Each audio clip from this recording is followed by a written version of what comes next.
स्वर्गीय पिता प्रभू येशूच्या पवित्र नावामध्ये आज आम्ही सर्व लेकरं मिळून तुला धन्यवाद, महिमा, गौरव आणि सन्मान देतो। तुझ्या दैवी उपस्थितीमध्ये येत असताना तुझे हृदयापासून आभार आणि उपकार मानतो की प्रभू तू आज आमच्यामध्ये हजर आहेस आणि आमच्या हृदयाची आज पुन्हा एकदा भेट तू घे। आमच्या हृदयासंग बोल प्रभू, आमचं हृदय आम्ही तयार करतो तुझ्या गौरवासाठी। हालेलुया। तुला मान, महिमा आणि गौरव सदा सर्व काळ आमच्याद्वारे मिळू दे। प्रार्थना येशूच्या नावाने मागतो, आमेन। येशू प्रभू की प्रीती विना जीव सुना, नादही वाजे धना धना।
यावेळेस आपण देवाचे वचन काढूया।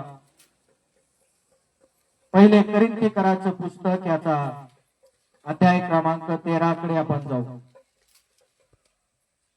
संत पौलाने लिहिलेलं करिन्थ या ठिकाणच्या मंडळीला हे पत्र आहे आणि त्या मंडळीला तो काय संदेश देत आहे, काय निरोप पाठवत आहे, आज आपण त्याविषयी चर्चा करूया।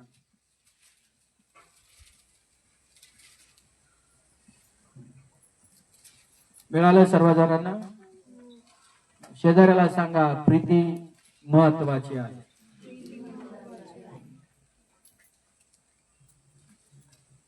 प्रीतीला परमेश्वराने फार महत्व दिलं आहे आणि प्रीती स्वतः परमेश्वर आहे। आमेन। परमेश्वर स्वतः प्रेम आहे, म्हणून संत पौल या ठिकाणी म्हणतो माणसाची एक भाषा। प्रत्येक माणसाला देवाने भाषा दिली आहे, कोणाची मराठी आहे, कोणाची तेलुगू आहे, कोणाची उर्दू आहे।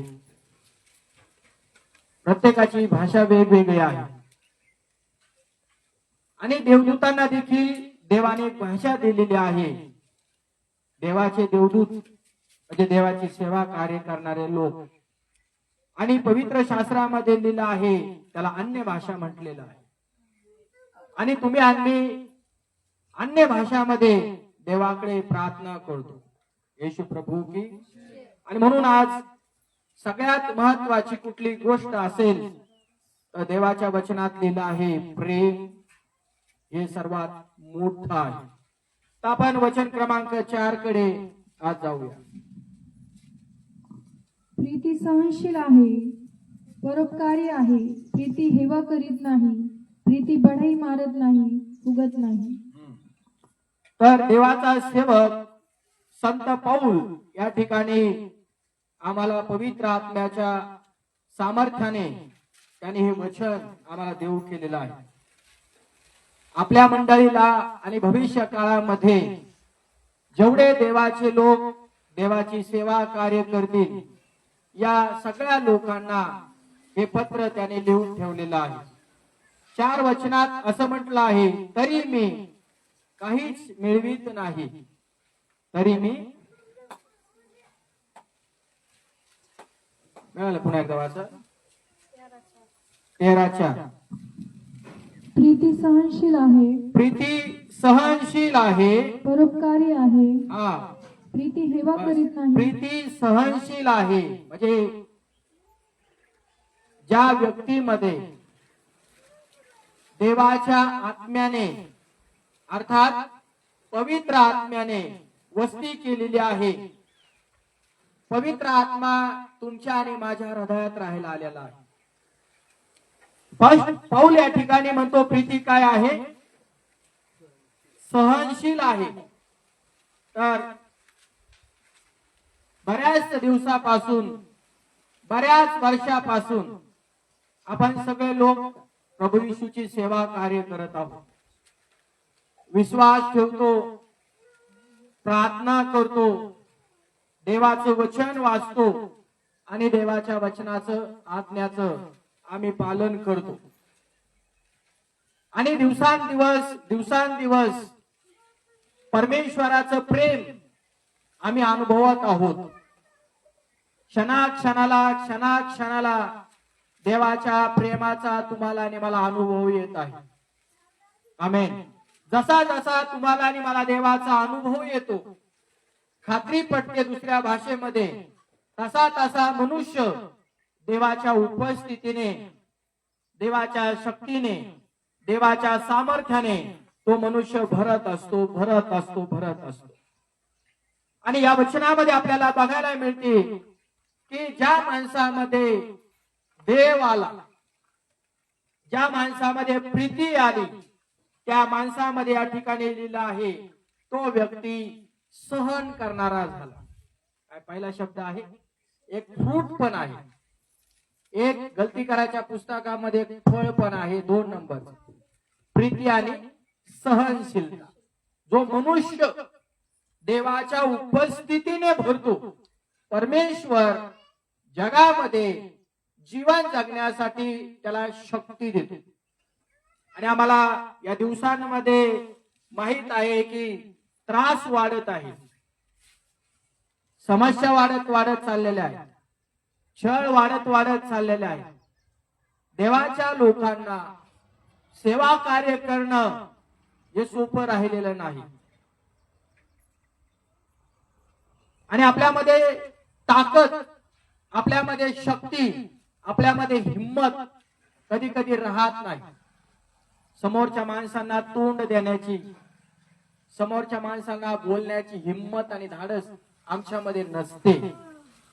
काय बोलावं, कसं बोलावं, काय त्यांना उत्तर द्यावेत हे आम्हाला कळत नाही.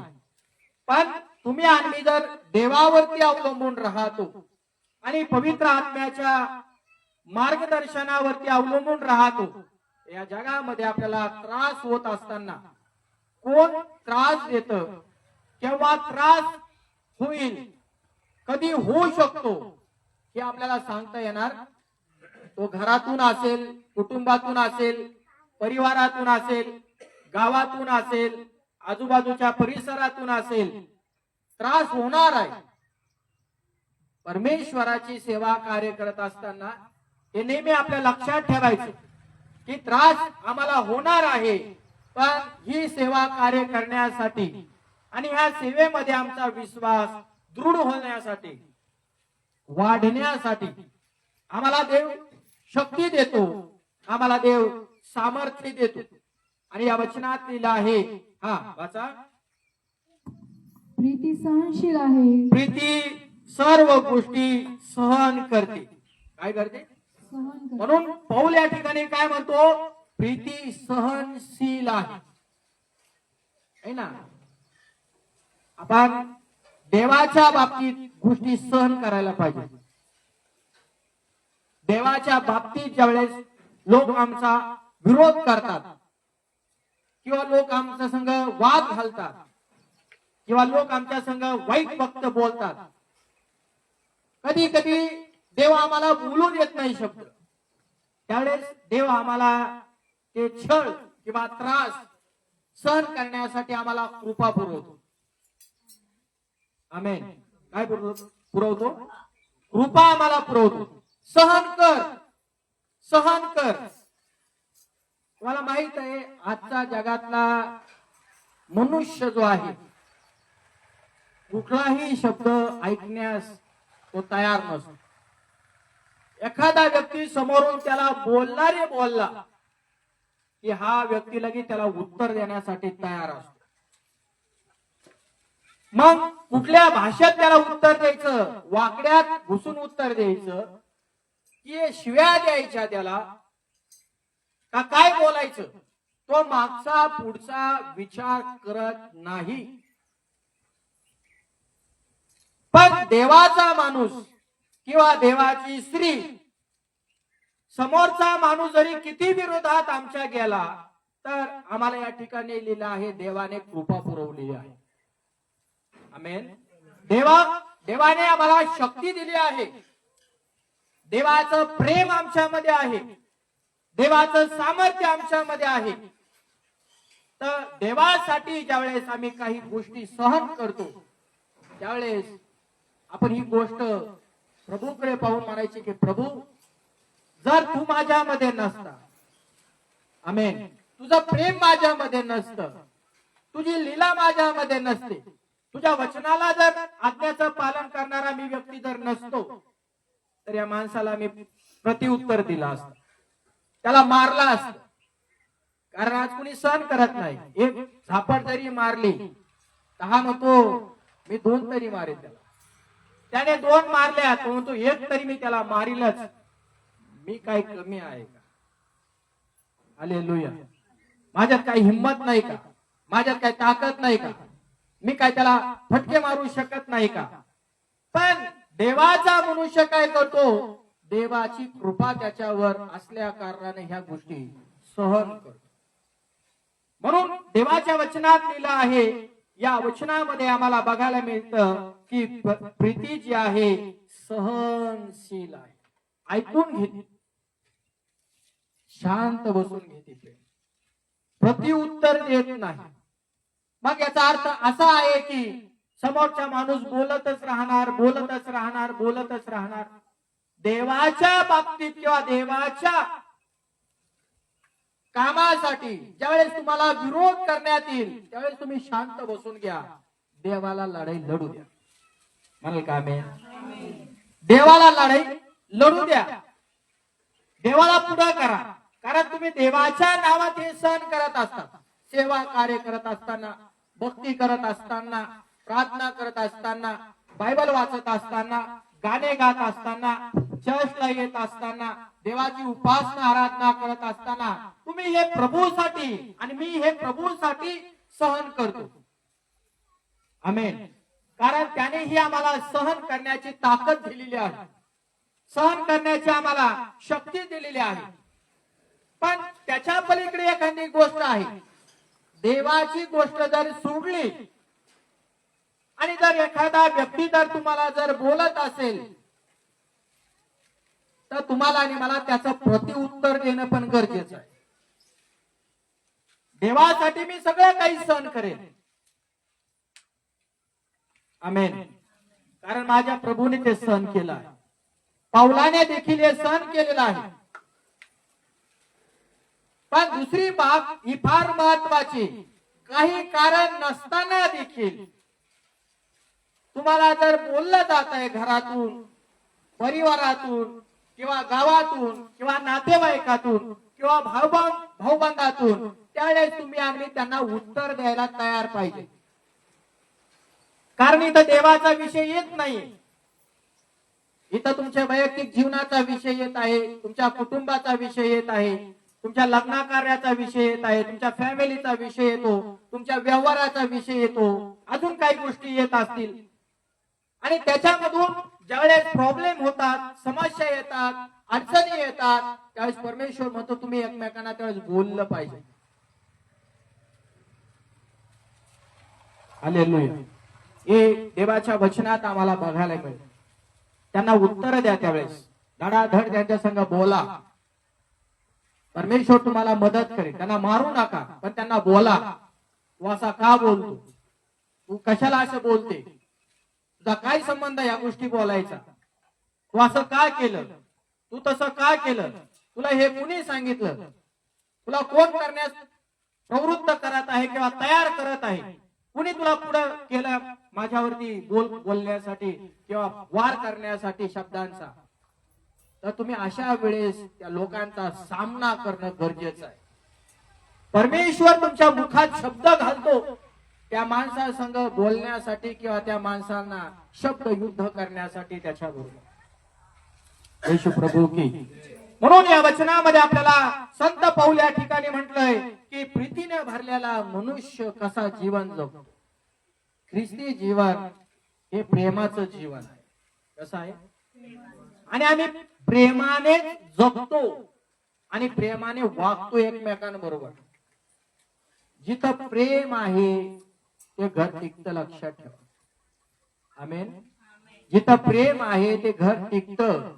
जिथं प्रेम आहे तिथं त्या घरामध्ये माणसं एकत्र येतात. जिथं प्रेम आहे माणसं तिथं गोळा होतात. आता मत बघा, माशा कुठे येतात? आमच्यामध्ये जर देवाच्या वचनाचा गोडवा आहे, आमच्यामध्ये जर देव आहे, आमच्यामध्ये जर प्रेम आहे, तर कोणाला सांगावं लागत नाही की माझ्याजवळ येऊन तासभर गप्पा मार म्हणून. आमेन. सांगावं नाही लागत. त्या माणसाला गोडी लागलेली आहे. माझी गोडी नाही लागली, माझ्या मधल्या परमेश्वराची त्या माणसाला गोडी लागते. त्या स्त्रीला गोडी लागते, त्या पुरुषाला गोडी लागते, त्या म्हाताऱ्या माणसाला गोडी लागते. ते पुन्हा पुन्हा पुन्हा पुन्हा आठवण का करतात?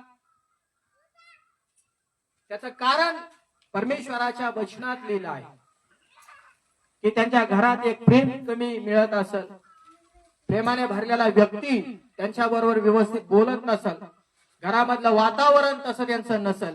म्हणून देवाचा सेवक किंवा देवाची सेविका त्या माणसाला आपल्या घरामध्ये आल्यानंतर, कुटुंबात आल्यानंतर तिच्या जीवाला किंवा त्याच्या जीवाला आनंद होतो. येशू प्रभू की. आणि म्हणून आपण देवाच्या प्रीतीने दिवसांदिवस भरले जातो आणि हे देवाचं वचन आपल्यामध्ये गोडवा निर्माण करतं. आणि जिथं देवाच्या वचनामध्ये गोडवा आहे किंवा जो माणूस देवाच्या गोडीने, प्रेमाने, प्रीतीने भरलेला असतो, त्या माणसाच्या अवतीभोवती नेहमी लोक जमा झालेले असतात. ते घरामध्ये असू द्या, कुटुंबामध्ये असू द्या, मंदिरामध्ये असू द्या, चव्हाट्यावरती असू द्या, गावामध्ये असू द्या, रस्त्यावरती असू द्या, ऑटोमॅटिक माणसांना एकत्र ते येतात आणि त्या माणसाचा लळा लागतो, त्या माणसाची गोडी लागती, त्या माणसाची भेट घेऊ लागती किंवा भेट होण्याची इच्छा आपल्या मनामध्ये येते. त्याच्या पाठीमागचं कारण देव आम्हाला या ठिकाणी सांगतोय की त्या माणसामध्ये प्रेम आहे.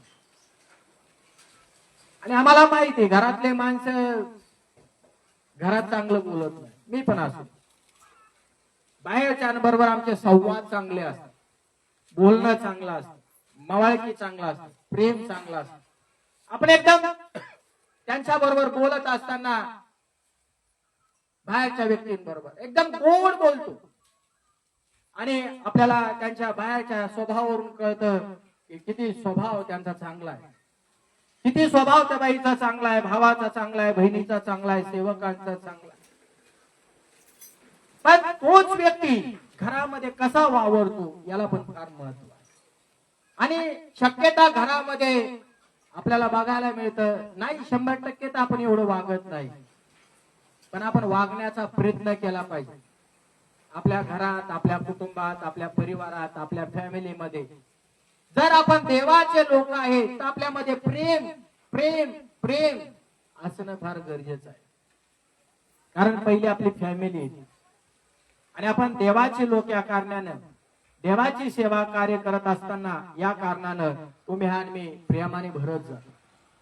आणि हे प्रेम आपल्याला देवाकडून मिळाल्यानंतर आपल्या परिवाराला पहिलं देणं गरजेचं आहे. नाही तर मग काय होतं, बाहेरच्यांबरोबर आम्ही गोड राहतो आणि घरातल्यांबरोबर आम्ही कडू राहतो. घरातले आम्हाला नेहमी सतत सदैव नाव ठेवतात. प्रार्थनेला जातो, बायबल वाचतो, आराधना करतो, सगळं काही करतो, पण त्याचं बोलणं घरात चांगलं नाही. हालेलुया. तिचं बोलणं घरामध्ये चांगलं नाही. काय प्रार्थना करून उपयोग आहे असे घरातले लोक म्हणतात. पत्नी म्हणते, बायको म्हणते, नवरा म्हणतो, एकमेकांना ते नावं ठेवत असतात. मग त्याचा परिणाम काय होतो? फॅमिलीवर, कुटुंबावरती आपल्याला दिसून येतो. म्हणून आज आपल्याला ही गोष्ट समजून घेणं फार महत्वाचं आहे की देव जर आम्हाला प्रेमाने भरत आहे, तर आमच्यामध्ये देवाची प्रीती जर असेल, तर आम्ही घरातल्यांबरोबर आणि त्यानंतर आपल्या ज्या ठिकाणी लोक असतील त्यांच्या बरोबर प्रीतीने वागणं फार महत्वाचं आणि फार गरजेचं आहे. एकदा तुमची मैत्री त्यांच्या बरोबर होऊ द्या, एकदा तुमची भेट होऊ द्या. त्या माणसाबरोबर तुम्ही तासभर, अर्धा तास जर घालवला आणि त्या माणसाला तुमचा जर स्वभाव पटला, हालेलुया, तर तो मनुष्य तुम्हाला कधी पण भेटत राहील.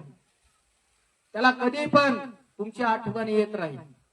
कधी पण तो तुम्हाला फोन करून विचारू शकतो, मास्टर बरेच का? खूप आठवण येते तुमची. मास्टर कधी येणार आहे तिकडे?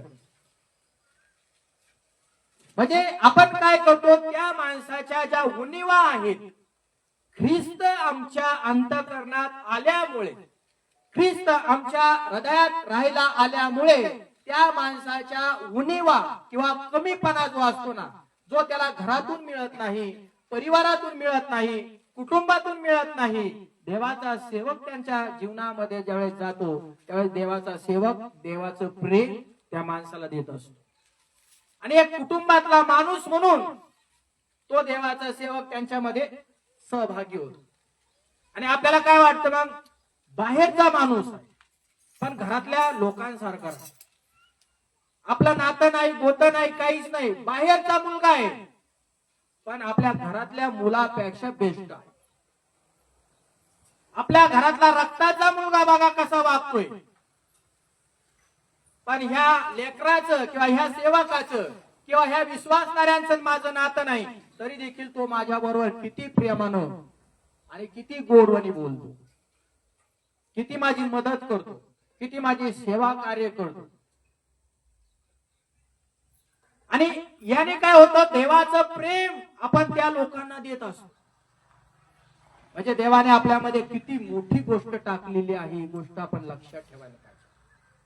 येशू प्रभू की प्रीती विना जीव सुना, झाज ही वाजे घना घना. प्रीती विना बोला जीव सुना,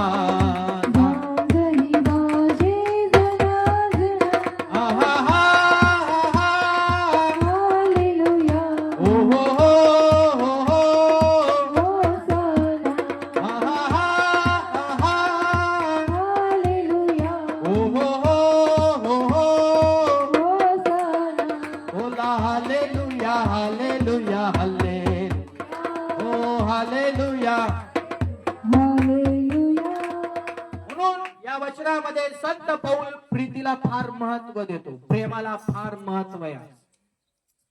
आणि जगामध्ये हीच गोष्ट मिळत नाही, प्रेम. आताच तुम्ही आणि मी एक गोष्ट पाहिली असेल, मला वाटतं काल का परवा झाली ती गोष्ट, टीव्हीला आलेली आहे. एका आईविषयी आणि एक लेकराविषयी. समुद्रात नाव भिवून तुम्ही बघा, हृदयाला स्पर्श करणारी गोष्ट आहे. एक छोटासा मुलगा आणि एक आई, त्याचं अतूट नातं बघा. फिरायला गेले पण छोटं लेकरू आपल्या बरोबर आहे, जास्त वय नसेल, 20-21 वर्षाचे असेल पूर्ण. छोटासा लेकरू घेऊन फिरायला गेले आणि काय अकस्मात संकट त्यांच्या जीवनावरती आलं, भयानक संकट. आणि ती नौका पूर्ण समुद्रात वादळामध्ये डुबली गेली. पण त्या छोट्या लेकराने आईला मिठी मारलेली होती आणि आईने देखील लेकराला